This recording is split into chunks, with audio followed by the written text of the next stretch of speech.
Joining me now from Washington is Ed O'Keefe at the Washington Post. Ed, did Cameron do enough today to soothe American anger over the BP oil spill?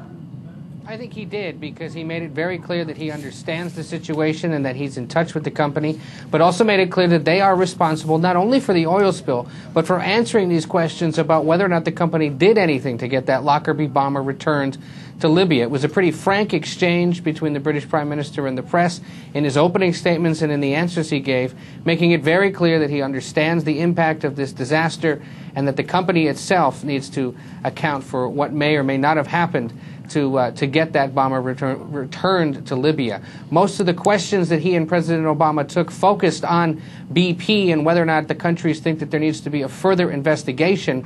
Cameron is slated to meet today with at least 4 lawmakers here in Washington who are concerned about this and are pressing him to do more, but he reiterated that he was opposed to this when it happened. He's opposed to it now, but also provided a bit of a civics lesson, reminding Americans and the world that in this case it was the Scottish government who made the decision, because in some ways the UK government is responsible for certain elements of things that go on there, whereas the Scots are responsible for others. And in this case, he said it was Scotland who made the final decision. Now, in terms of the BP oil spill itself, and we know that there's still an ongoing effort to cap the stem of oil 3 months after it happened, that has really damaged UK-US relations. Might that be somewhat helped by today's meeting? Well, damage may be too hard of a word. Strained is probably more appropriate in this case. I mean, the White House has made it very clear that this hasn't impacted the relationship at all. If anything, it's just perhaps damaged the UK's image, at least amongst Americans.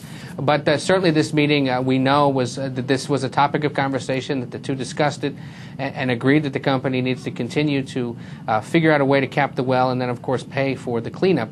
But I think Cameron also did make mention in passing that the company has a very important role to play in the United Kingdom, in that it helps finance so many of the pensions of British citizens.